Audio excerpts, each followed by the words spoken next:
Welcome back to another episode of the Kvetching Draftniks podcast. I'm Scott Karasik, and as always, I'm joined by Ethan Hammerman.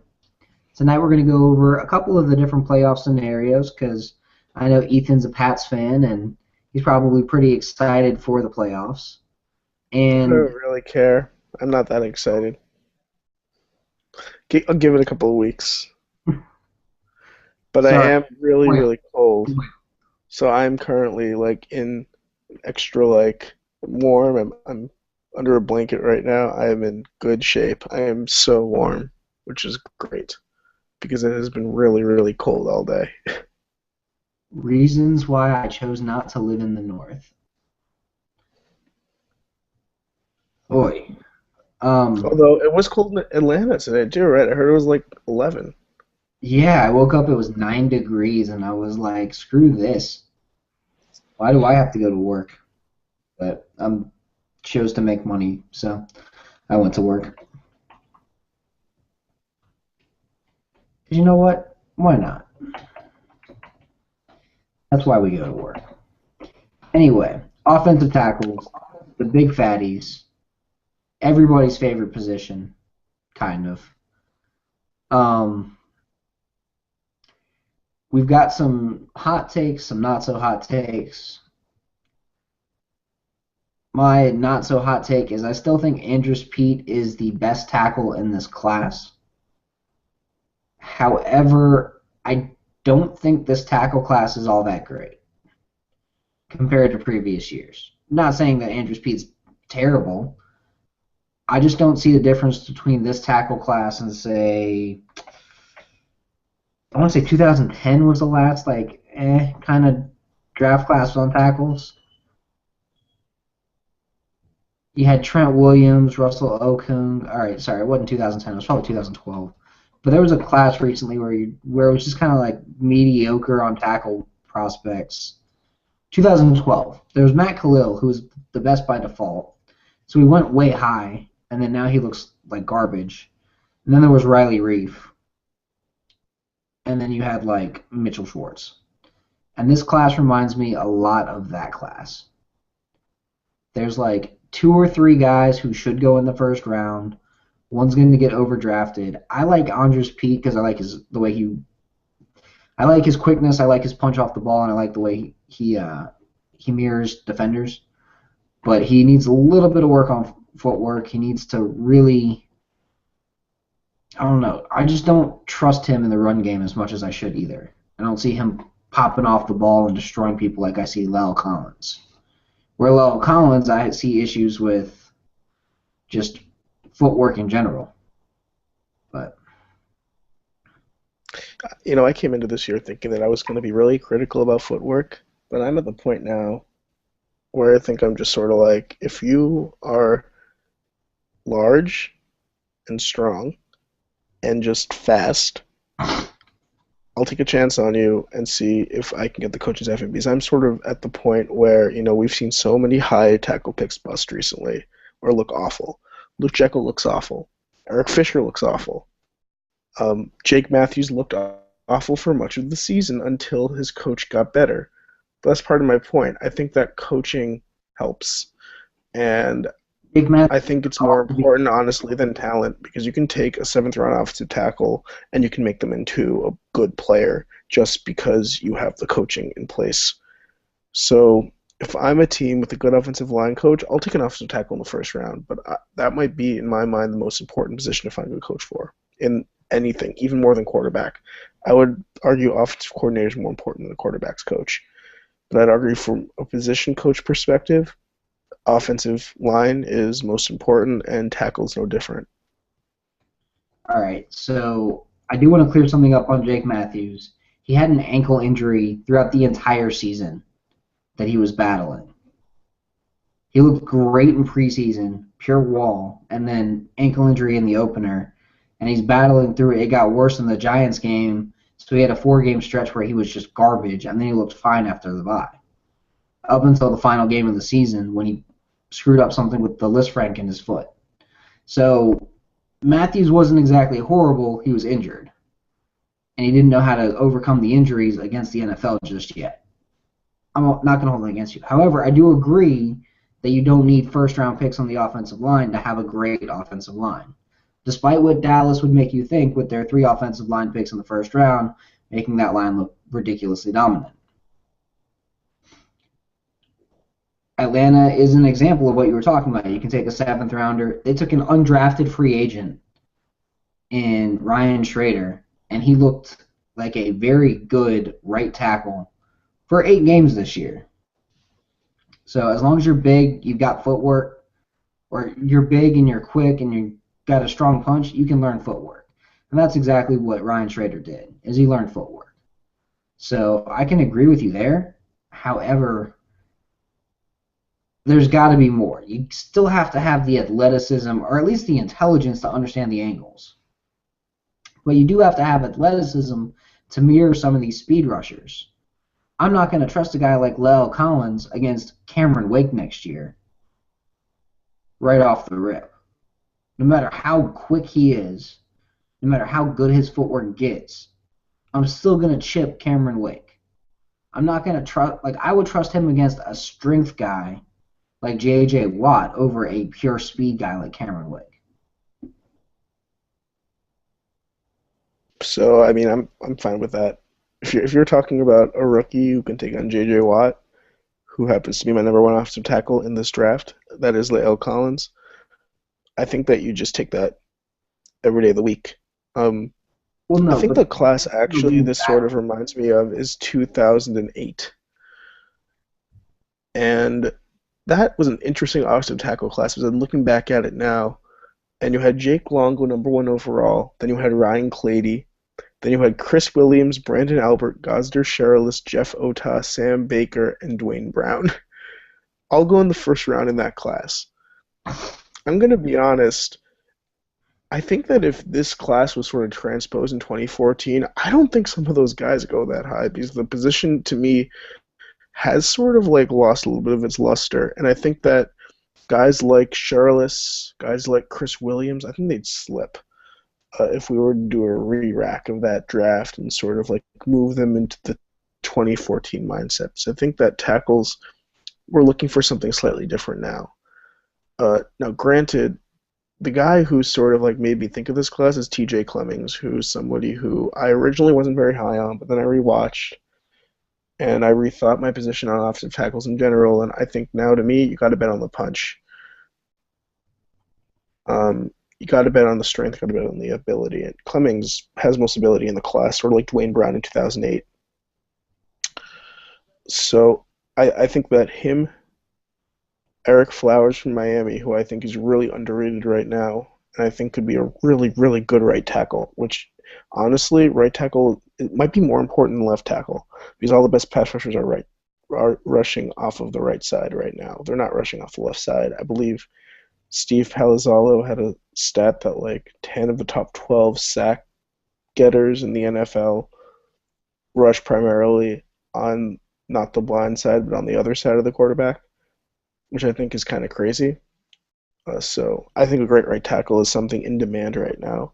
I think that Collins, Clemmings, and Flowers are sort of a tier above. Andres Pete intrigues me, but he reminds me of Nate Solder on the Patriots. I think that he needs time to sort of develop.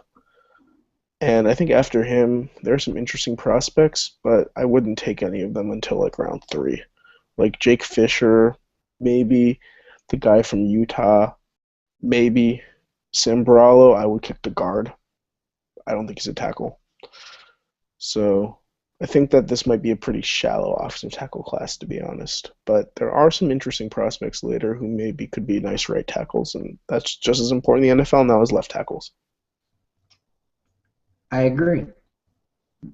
But at the same time, you can find a right tackle late. You can find a right tackle in the mid rounds. You don't have to take one in the first. I get, I always get messed up with my theories because I go, you know what? If a guy's going to play 1,000 snaps, he can be taken in the first round because he's an important piece of your team. You know, that's the 5 offensive linemen. That's your number 1 wide receiver. That's your starting quarterback. That's your tight end. You know, that's your main key cogs on your offense. On your defense, that's your number one corner, your starting middle linebacker, probably both of your safeties, probably your other side corner, and then maybe your premier pass rusher. And that's about it in the first round. So, I mean, those are your spots. Certain spots you don't take. You don't take defensive tackle. You don't take, a couple other things. But at the same time, you're not going to take a center in the first round because you can find them later. So if you can find the guy later, why not wait till later? Why not wait until, the early second, mid-second round for one of these guys who slips? And you look like the genius when you take, I don't know, Brandon Scherf at the top of the second round. He's your starting right tackle for the next 10 years. Nothing wrong with that. Well, I think Scherf's a guard. I think he should be a guard. And I think that's not a bad thing because interior is also really important. You need interior protection now in today's NFL, and Scherf is awesome at that. And he's really good at power and in tight spaces. And he just makes a lot of sense to me as a guard rather than a tackle. Now, I also think one other place I disagree with you is that positional scarcity is a real thing, and value is a relative term. We saw in last year's draft something the Patriots are so good at doing is that they hit on runs before they happen. They hit on the run of centers right before at least two teams are going to jump up and take centers. I mean, you saw Cincinnati panic. They jumped up and got Russell Bodine after the Patriots got Brian Stork. It's just something that matters, and I think that when you have four really good offensive tackles, they're going to go a little bit higher. Their value might be a little bit more inflated because you're going to want to get one of them, or else you're going to be in trouble. So we'll see what happens, but I definitely think that the guy who I expect to be a huge riser is Clemmings. I think Clemmings has a chance to go top 15 just because I think that he'll get a lot of hype at the Combine. I think he's going to kill the Combine. Dane Brugler is really good at finding sort of these athletic guys who are going to rise through the ranks. And I mean, I watched Clemmings on tape, and I was a big fan after I rewatched. I think that I was looking a little bit too much at his footwork because it's bad. It's really bad, but honestly, I think you clean that up, he'll be a good offensive tackle. And I think with the right coach, he could be. Now, granted, ends up in the wrong team, he's screwed. But as an evaluator, I can't make that determination on which team he ends up on. I can only say if he ends up the right team, he'll be good. So that's sort of my take on him. He'll be a top 20 player for me, though, I'm pretty sure. I think I'm going to have less first-round picks this year than I did last year, but I think Clemmings will be one of them. And I think that Flowers and Pete are on the fringe right now. But Clemmings and Lyle will definitely be in my top tier in terms of first-round picks. I like Flowers and Pete.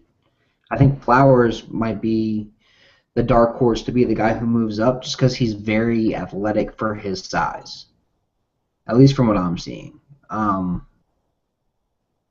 You don't see guys who are 330 pounds move that quick. You don't see guys that are that big with that kind of punch.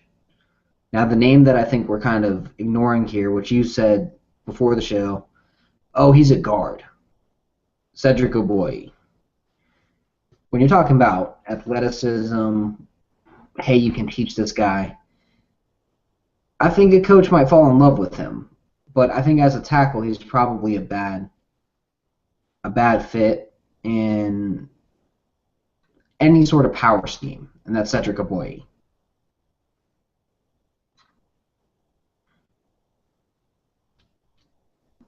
Yeah, I think he's a guard.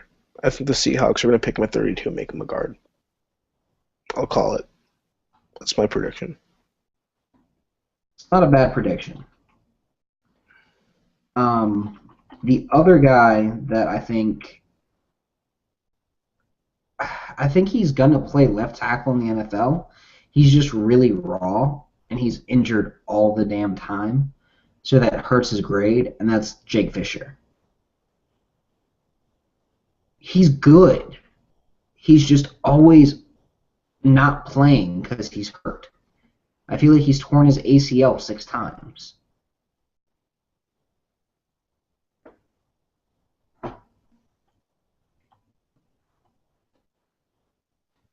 I mean, I agree. I have nothing else to add to that. I mean, he's my five tackle, but he is always injured. That's a problem. If he was healthy, he's probably the number one guy in the class, honestly. Just because we would have had that much more film to go over, and we would have been like, man, this guy's really good. Because every now and again, you see a guy, and you'll be like, how did I miss how good this player is for this long? And I think scouts are going to see it with a couple different players at different positions this year. I know we haven't gone over running backs, but I've been touting St. John Days because I think he's a top 3 round pick in terms of talent, but he's not going to get picked that high. At wide receiver, I think Tyler Lockett's the same kind of guy. I think he's a first-round talent, but he's not going to get picked that high. So, I mean, we've got those guys, and I do think that Jake Fisher has that kind of talent. He just doesn't have that kind of film library. Now, a couple other names. You've got Robinson out of South Carolina. You've got Darrell Williams out of Oklahoma. Now, I haven't watched much Oklahoma. I don't know if you saw that tackle pairing or not. I like Williams. Well, I was going to say both tackles, Williams and Thompson, both look like they're NFL players. I just don't know if they're NFL starters. Like long term for me, they both have that fourth, fifth round grade. I think Williams could be a really good power tackle. I've seen some Fluker comparisons, and I kind of like it. But either way, I think he's a good guy to take. Like, I think we saw Ricky Wagner on the Ravens this year do a great job sort of being a power tackle, and I think that Williams could win in the same way. And that's a great comparison. Actually, I didn't even think about him like Wagner. Wagner was one of those guys when he came out that I just absolutely loved. I said, if you put him on the right situation, he's going to thrive. Let him sit for a year, put him with a good right guard, put him with a good center, he'll just destroy people. And then this year, he definitely did that. He was probably the weakest person on that 5-man line for the Ravens this year, out of Eugene Monroe, Kelechi Osemele, Jeremy Zuta, and what was his name? Marshall Yanda. Those five guys, he was the weakest, and he was still pretty damn good. Um, but yeah, I think if you can get that out of Darrell, you'll be fine. You'll definitely be fine because Ricky Wagner was a beast this year. Yeah, I mean, I think overall we sort of overvalue the physical part of the transition to the pros because I think that there's a misperception that, right now the trend in football are edge guys are getting smaller. Everyone's getting smaller. And I think that for tackles, even though, the defensive ends and the edge guys are always going to have like their various bevy of moves that they're sort of going to bring to the table, I think that the most important thing isn't the physical ability to keep up with them. Because I think that most tackles unless you're like really slow and really out of shape, I think that most NFL caliber tackles are able to do that. I think the bigger thing is just knowing how to cut them off and knowing how to best sort of like orient yourself. And that's all coaching. And so, honestly, I mean, to me, my sort of like constant issue with taking tackles as high as some people want to take tackles is that in a vacuum, does it make that much of a difference how if somebody runs like a tenth of a second slower on a 40 or has like a 5/10 of a slow, or guys 500 slower of a second, like 3 cone, as long because if they have the right coach, it doesn't really make a difference because the coach is going to be the one who sort of like helps them out. And if they have the right center who can communicate to them and tell them which blocking protection schemes they can succeed best at, it might not matter either. So I'm just a little bit sort of like I guess you is, you got in this debate earlier. Like, do you think that after like this top four tackle set, would it pay just to not take a tackle until like round four and just trust in your coach if you think you have a good coach? Or would you try to just take one earlier, just say, got my tackle, I have the athleticism I can trust in, and then I'll just take it and run? I personally, with this class, I wouldn't take a tackle in the first 3 rounds, just because I don't see that much of a drop off for what you're going to get out of the first year. So I'd look more for who's going to be that diamond in the rough in the future, whether it's left tackle, whether it's right tackle, and that's why I like someone like Corey Robinson out of South Carolina. I know you're not his biggest fan, but I think if you're looking for that developmental guy who's just friggin' massive, with good punch, with solid enough athleticism to play either side, I think he's the guy. He reminds me a lot of Cordy Glenn.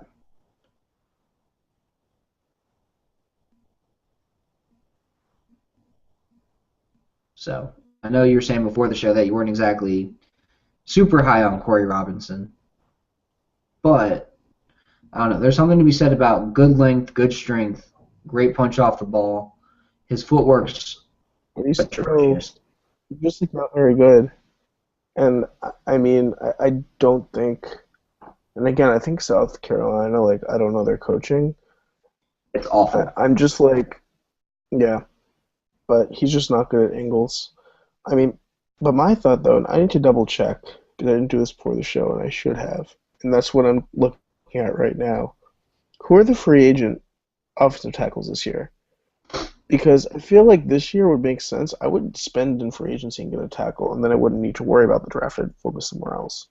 Because I just don't think this class is that great. Hold on. Walt always has a good list, so let me see what he's got. Oh, wait, no, I think I found it.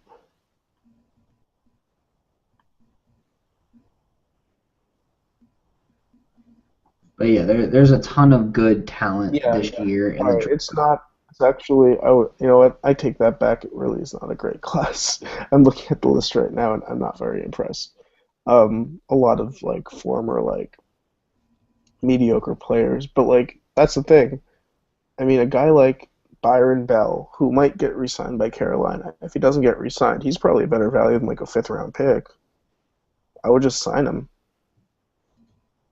I mean, I think that we sort of like. There's Byron Bella has talent. He just doesn't know how to. He shouldn't be playing left tackle. He shouldn't be playing left tackle at all. Like Joseph Barksdale is a solid contributor as a right tackle. He's not amazing, but he's something that can do decent. Um, Michael Roos is probably going to retire.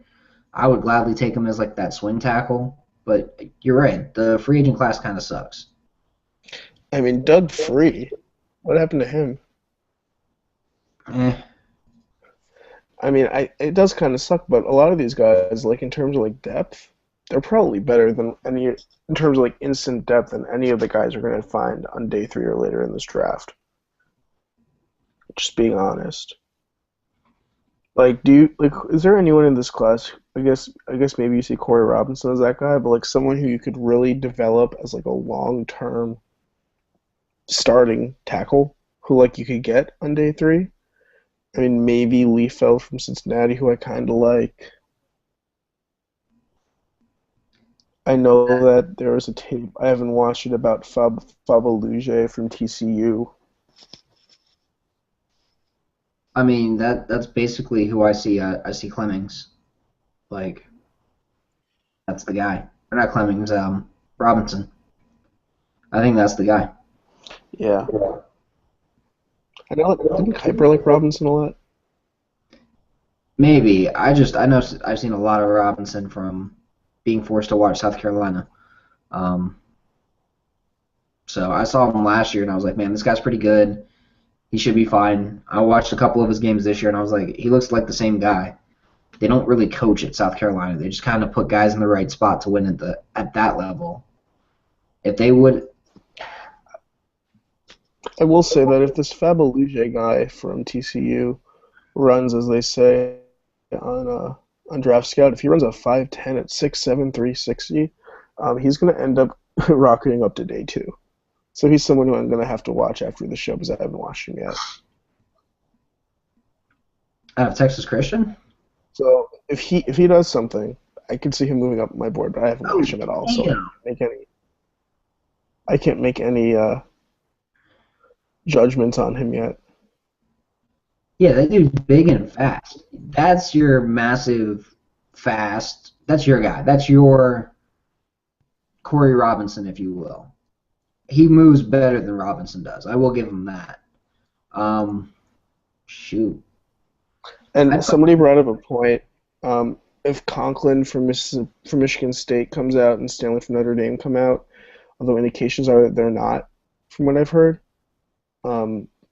they're probably fringe firsts or in the first conversation, which strengthens this class by a little bit. So we'll see. Maybe this class will grow on me as I watch more people. Either Notre Dame guy and the Michigan State guy. If the Notre Dame guy comes out, he's the best tackle in the class by far. He's good. If Stanley, right? Yeah. Yeah, if Stanley comes out, top tackle, easily. Easily. I'd give him a top 10 grade. So, but I don't think he's coming out. I thought I heard he wasn't coming out, but apparently it's still up in the air. He reminds me of Greg Robinson last year. I don't see that at all. No, I'm saying the situation. But they win completely differently. In what situation? Situation they start what for situation? Start for a year in college, come out as a last second declaree, and then hey, they're going to be a top 5 pick. Like, I think that's Clemmings, to be honest. Well, Clemmings is a senior though. But Clemmings has only played for a year. He switched from defensive end. You played defensive end? I don't get super into where a lot of these guys play beforehand. So I had to read up on him because originally I didn't want to like him, but then as I watched more of him, I was like, shit, I actually kind of like you. No, he played right tackle in 13. It's the second season at right tackle. Fine, so but he switched halfway through 13. No, he played all 13 games at right tackle. But he switched over from defensive. He was playing both ways, and they switched full-time. Oh, okay. He hadn't been focusing on full-time. They had been practicing him in both positions.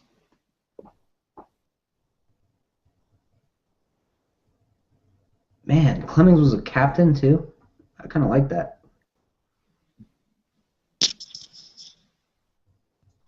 There's something to be said about a guy who's a captain on a team, no matter what level it is. And I know I'm probably sounding like a Belichickian disciple here, but in order to lead, you have to know how to follow, and in order to follow, you have to know how to lead. And at the NFL level, you kind of have to know how to do both. You don't sound Belichickian. You sound like the newly demoted Thomas Dimitrov. No, he wasn't demoted. He was demoted. He was demoted. He was totally demoted. He wasn't.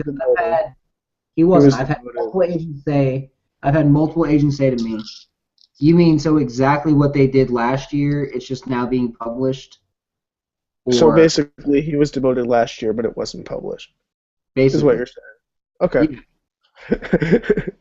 Like Pioli came in, and Pioli had a lot more power than people wanted to admit.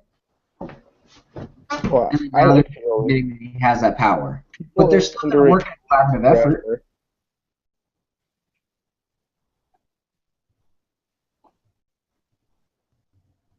People underrate Pioli as a drafter. He's a great drafter. He's just awful with quarterbacks, but you have a quarterback, so you're actually good there. I know that that's where Dimitrov was solid. I know that what's it called? Oh, a lot of the Chiefs fans, like, all their talent was gotten by Pioli, Dorsey has done nothing for them other than draft like D Ford and Travis Kelsey. The problem with Pioli was that he couldn't pick a coach. Well, now their trash coach is gone, Mike Smith, and we'll see who ends up being the new one. I want Rex. Yeah, I think we can transition away from tackles now. Um, Although somebody did ask what thoughts on Flowers were, and I think he's a first round pick. I think he's gonna go the first. Yeah, straight first I round pick. think, yeah, he's a first round pick. I have a fringe on him right now, but I think after the combine, I'll probably bump him into the straight first, especially if Conklin and Stanley don't come out. But he impressed me a lot when I watched him at Miami. But no, so Falcons, you think Rex? I think it's Because going to be apparently, Rex when all is said and done. I don't super want it, but I think that's what's going to be the right move in the end. Like, I want Todd Bowles. I know my friend I do Falcon Central Radio with, he wants Terrell Austin, but he went to Pitt. Todd Bowles went to Pitt. Or not Todd Bowles, Terrell Austin went to Pitt. He also wants Atlanta to sign Darrell Revis and Jabal Shiard in the offseason because he's all Pitt everything. So, and honestly, that wouldn't be a horrible offseason for Atlanta. I wouldn't complain. It'd probably be solid, but he also wants him to take TJ Clemmings in the first round for the same reason. All Pitt everything. Oh, yeah. I think in the end, it should be Bowles. It will be Bowles is Rex. going to Chicago. I I think believe that is what the rumor is right now from I don't think people they want to who leave. seem to be plugged in. Now, what did you think about Cutter getting hired away today? He I'm probably okay. wasn't going to stay, but it's interesting that he got hired away I'm because okay. I wasn't under the impression that he was very good. I thought the offense was kind of boring this year.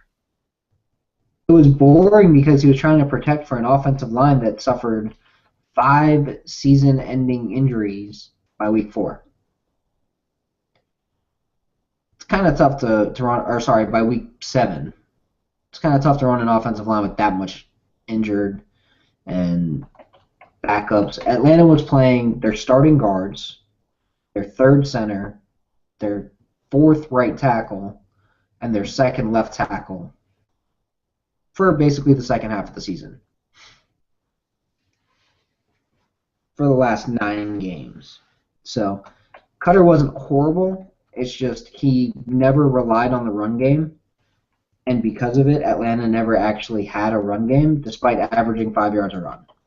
Now, Cutter runs that 4 verts, and No, he that's going doesn't. to be fun in TB. And that's actually one other thing that I wanted to bring up. Cutter and Mark Helfrich are very close.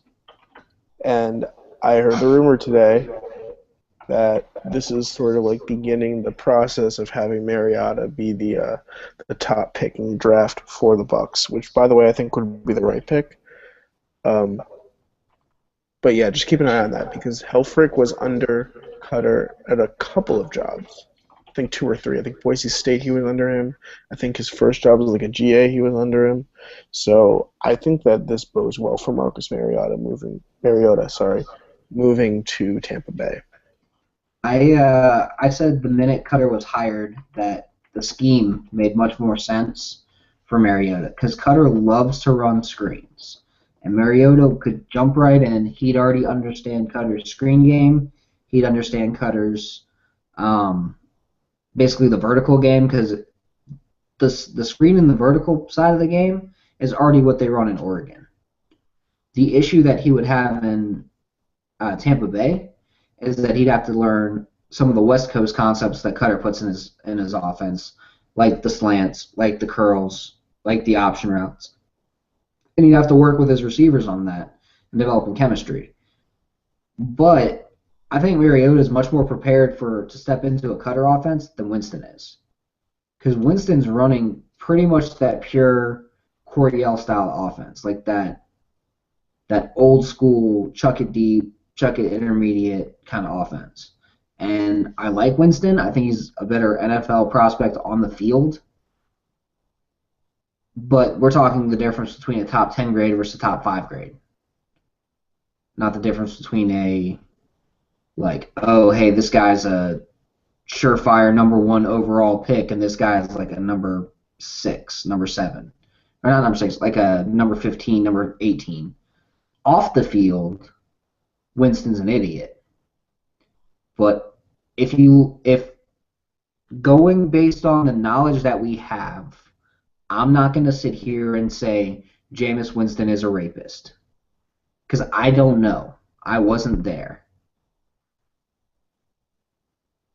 I I wasn't there. think I I'm have just not to. big on the rapist thing.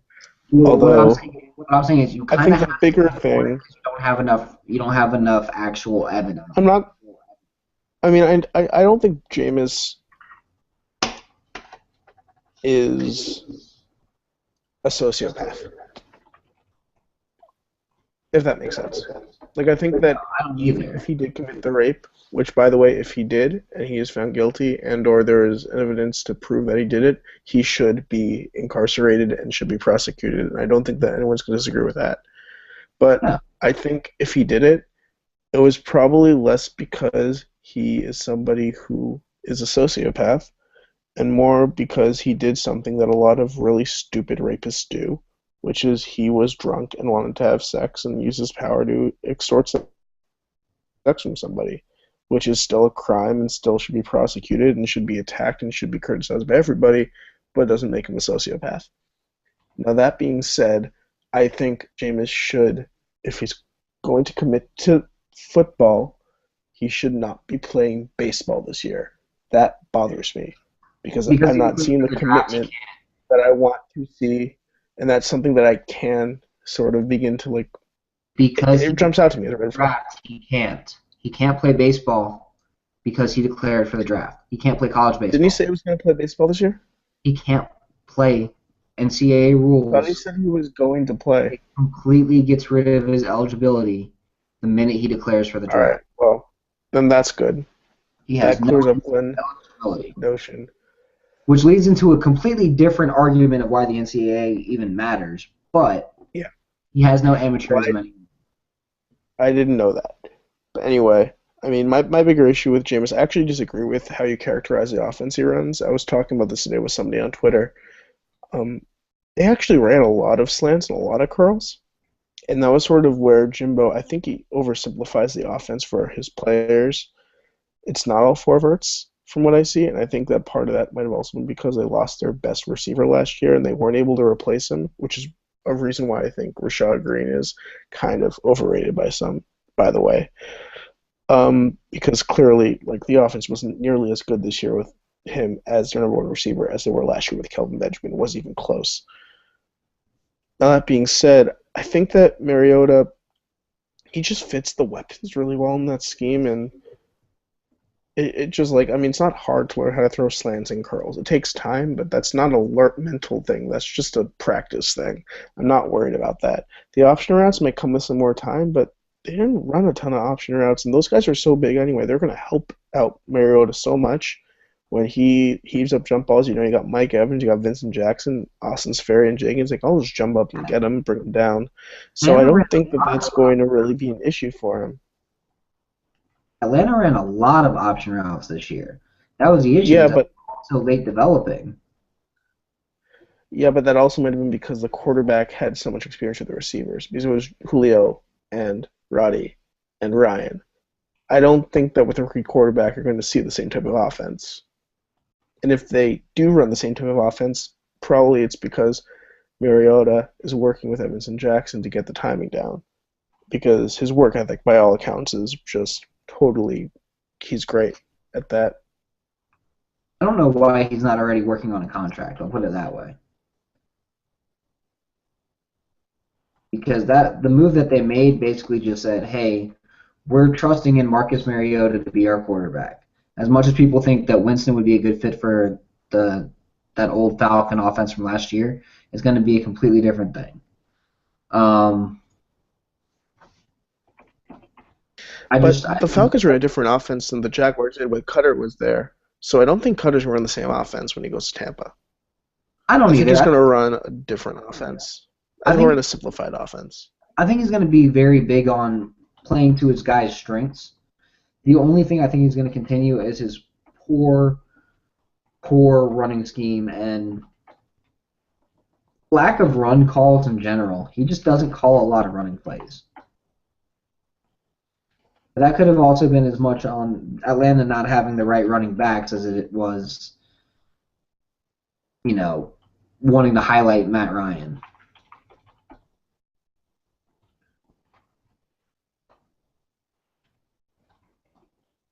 Offensive guard, round 2. Maybe trade back up for Scherf at the end of round 1, or get somebody who can sort of like anchor his ground game, Laken Tomlinson from Duke, because they need a guard. Their guards are awful. Even if Minkins comes back, he's old. They need some help there badly, and I think that they could use like an elite athlete there at that position, Dietrich Smith and was awful. that could totally change complexion of the Dietrich running Smith game. was terrible last year. I don't know. Like, he got overrated in Green Bay. He wasn't very good. The biggest, I think that what happened is that everyone saw Sue step on him, and they felt sorry for him, so they decided to pay him. They didn't really pay him that much. I mean, it's still a I high mean, contract for a center, but if we're being honest, like, Green Bay is a unique situation, too, because not that many guys leave Green Bay. no, they really don't. But I thought the way Dietrich Smith got more money than Joe Hawley made no sense to me, just from watching both of them going in. Um, but at the same time, he Dietrich Smith didn't earn his money. Patrick I always miss this one. Omame, he was meh. He was okay. He wasn't great. They need someone at right guard, but they also need someone at left tackle. Because DeMar Dotson should not be playing left tackle. Anthony Collins should not be playing left tackle. Kevin Pamphile should not be playing left tackle. I like him, actually. Maybe you kick him. We're talking about offensive tackles tonight. Kick Pamphile to guard, draft Flowers, first pick in the second round. You got your positions pretty much solidified. At least you got your 2 guards. You got your left tackle of the future, because I think that Flowers could play either tackle position. Good to go. Maybe you trade back in the first, get Clemmings if he slips far enough. There's a lot of possibilities there. Honestly, what they should do is go. I don't like Clemmings that high. I don't think Clemmings should be playing left tackle. I just don't like his fit there. I think he's better on the right side. I think he's more comfortable on the right side. But DeMar Dotson at right tackle, Pamphile at guard. Why not get Cameron Irving in the second at center? And then just protect your left tackle the way. I mean, Cutter's used to it. Why not protect your left tackle the same way you protected Sam Baker back in 2012? A bunch of chips and second tight ends and guys on that side, and run plays to the outside, roll to the right a lot more. Why not do that? Why not just treat the left tackle like he's a body in the way, at least for a season, or at least until Anthony Collins figures it out? Because I do think Collins has the talent. I just don't think he's ready for it right now. Or you could just sign a free agent and just draft a tackle, and then you're good. Oh yeah, because You could sign a right tackle. Byron Bell could play right tackle.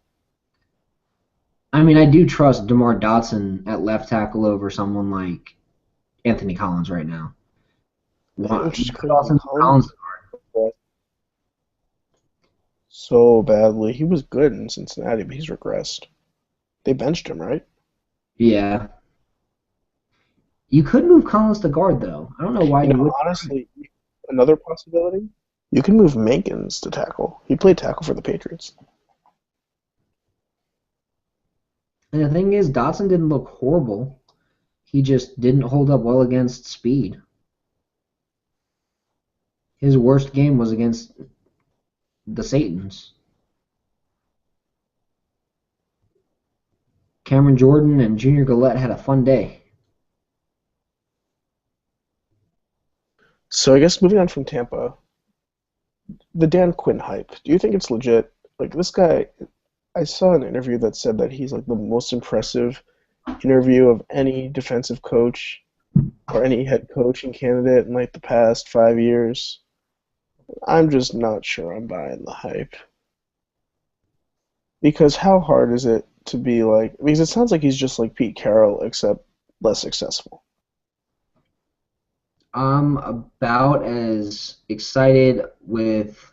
Oh, I'm about as excited about Dan Quinn as I am about a rectal exam. Um,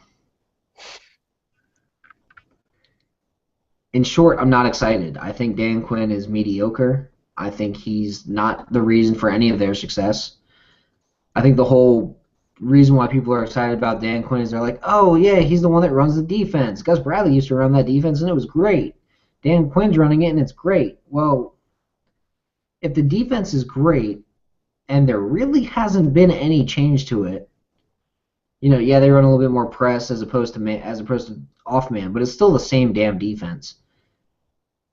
I don't really understand where the change is here. I'm not seeing how Dan Quinn is this brilliant offensive mind, brilliant defensive mind who's really changed the team. I don't see how Darrell Bevel is this brilliant offensive mind who's really fixed the team. What I see is a quarterback who understands how to play within the system and destroy people in it, in Russell Wilson. What I see on defense is Bobby Wagner, Cam Chancellor, Earl Thomas, Richard Sherman, KJ Wright, Bruce Irvin, talent playing a very simple scheme and destroying people in it. Like, I don't see anything ridiculous outside of Pete Carroll. I think Pete Carroll is basically running the entire team the way a head coach probably should, and he's Belichicking it out there, basically. Well, the thing is that Pete Carroll totally did the same thing when he was in New England and he screwed up because he didn't get the players he needed, didn't have the coaches he needed, and you need such a good group of coaches to make that happen. And I think Pete Carroll's experience honestly helped him a lot as well because he did the same exact shtick in New England and he wasn't that good at it. That being said, I think another thing that Dan Quinn's lucky to have is he has some amazing leaders in Seattle. Earl Thomas, I read an article today about how they have a really nice sort of like atmosphere of constructive criticism in Seattle, where sort of Earl Thomas will get in your face if you do something wrong. Rich Sherman will get in your face. They actually talked about how they have run defense meetings, the entire front seven together, instead of defensive ends and linebackers, how they all come together to like talk about like how we can better do fits, how we can sort of like better work together, which by the way I think is an awesome idea that every single team should do. I don't know why they weren't doing that already. Past team defense too. I think you need to have all those meetings. They should be part of your positional group meetings, maybe at least once a week. But I think the bigger thing is just that culture is special. Like there are some teams that have special cultures. Seattle, Green Bay, I guess New England. Like those are the three teams where when you sort of like think of like the atmosphere that's built in all those locations, like it's something that isn't replicatable just by sort of like moving over a member of the team and trying to make it happen. Because you have, first of all, you have the success to back it up. Second of all, you have the quarterback to make it happen, which is part of the issue. But third is that you have charismatic leaders who are able to sort of like facilitate. Pete Carroll is a charismatic leader. Bill Belichick, in his own way, is charismatic as heck, and he sort of like gets the respect of everyone around him. Ted Thompson, Mike McCarthy have that vibe as well. I'm not sure Dan Quinn is that guy, and I don't think that you can expect to replicate what is going on in Seattle just by bringing over Dan Quinn. That's not how it works. I think you need to find your own sort of like personality. And I think this is also sometimes where people sort of like mix up the difference between a great head coach and a great coordinator. A great coordinator has to be smart. They have to be able to scheme. They have to be able to motivate, but lesser than a head coach. I think a head coach, their biggest skills, they have to be able to manage everybody, and they have to be able to know their staff and delegate and sort of like paint a vision that everyone else has to see through. I mean, they're not the same role. They're different roles, and I don't think you can expect someone's going to be a great head coach because they're a great coordinator. And that's a dangerous assumption to make, to be honest. That's why I applauded the Steelers when they hired Mike Tomlin. He wasn't the highest touted guy. He wasn't even a he wasn't a coordinator, was he? He was a defensive backs coach, Yeah, I Tom. believe. Yeah. But What's funny, he everyone was a respected three-year-old him. candidate, and he impressed them so much that they were like, "Man, we just But got." everyone respects him to like the nth degree. I mean, I'll be honest. Like, I think Rex Ryan. I hated playing against him when he was on the Jets. I think he's probably a better defensive coordinator than head coach. I wouldn't hire him to be a head coach. I think Tressman, better offensive coordinator than head coach. Really smart guy, but is he going to be able to lead and delegate? Is he going to be able to garner the respect of all the other coaches and all the players? I don't think so. I think it takes a special personality to be able to do that. Somebody who you look into their eyes and you know that they can manage everybody and that they will have everything under control. That they can be engaging and charismatic, but that they also can be assertive. That they're not, I mean, we say like the term players coach and whatnot, but I mean, I don't know. I think that there's a little bit of a difference between like setting an atmosphere of players to not feel like they're gonna like be completely and totally unheard, but also an atmosphere where they respect the authority and they know like that they're working toward a larger goal.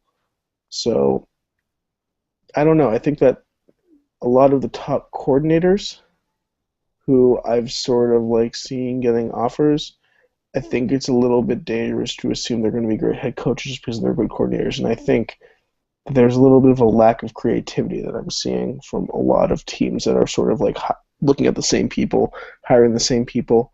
I'd want to see some more outside the box thinking in terms of candidates, in my opinion. I'm not even sure who they would be, but I feel like there there there are better guys out there than some of the people who are getting calls. You know, the name that I think should be the next Falcons head coach is Keith Armstrong, because everything you said. Does he motivate? Does he manage? Does he know how to talk to everybody on the team? All that stuff. That is special teams.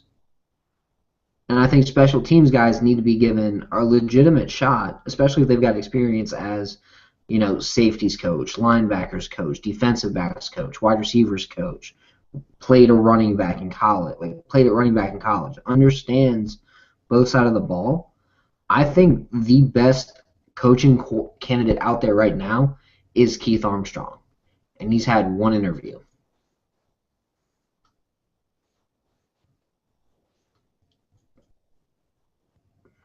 I agree. So you're out of the box kind of guy. That's Keith Armstrong, and he's not going to get any. He's not going to get any coaching jobs. He should, but he's not going to. He I mean, I deserves think I saw it. on my Twitter somebody brought up Tom Sula from the Niners. I don't know the situation there, but maybe I could see that working. Um, Everyone talks about like Dave Taub. I mean, I can't really speak of to him, but maybe. I just think that maybe more positional coaches should make that direct jump to head coach because really, positional coach and coordinator are not the same role at all. No, not anything close. And I think that there's a little bit of like a discrepancy in terms of what makes in terms of like the chain of command because in reality if you move from a position coach to coordinator, you're doing something completely different from your old job. When you're a position coach, you're not focusing that much on schemes and design. You're mostly focusing on trying to motivate players to get them better. When you move from position coach to head coach, that's a little bit more in the same skill set. Except instead of managing your players, you're managing other coaches. So I don't know. It's a little weird to me. Sort of like maybe we should start thinking of offensive and defensive coordinator as sort of like we sort of like see the offensive and defensive coordinator positions ladder up to head coach. Maybe we should start seeing them as this is your peak. If you're Charlie Weiss, you're never going to be the greatest motivator of men. You could be a great offensive coordinator, though. He's an awesome offensive coordinator. Mark Trestman, I think he's the same kind of guy. I don't think Mike Smith's that kind of guy. I think Mike Smith's like a defensive line coach. I think that's his peak. You know how you say you have the old saying is you rise to your highest peak of incompetence? I think he rose a little bit above his highest peak of incompetence. I think he overachieved what his highest peak of incompetence really is. So, all right. So playoffs. Playoffs. Yes, I'm playoffs. moving, but now I'm good. I'm going to get a little bit more comfortable.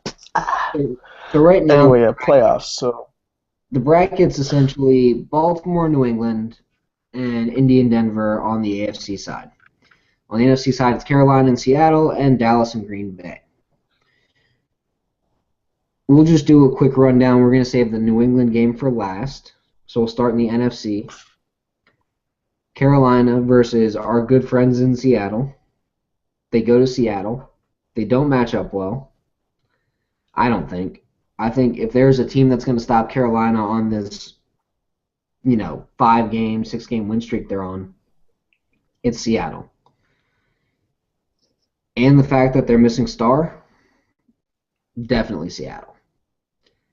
The question is not will they win, it's how much will they win by. The spread on that game is 11 points.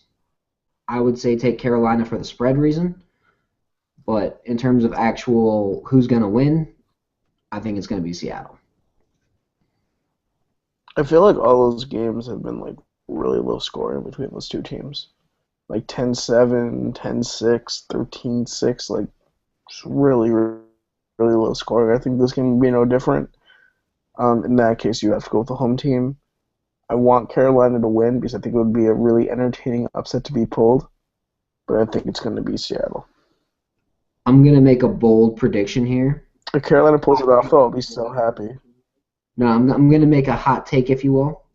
Not a single touchdown will be scored in that game, and Seattle will win 15-9.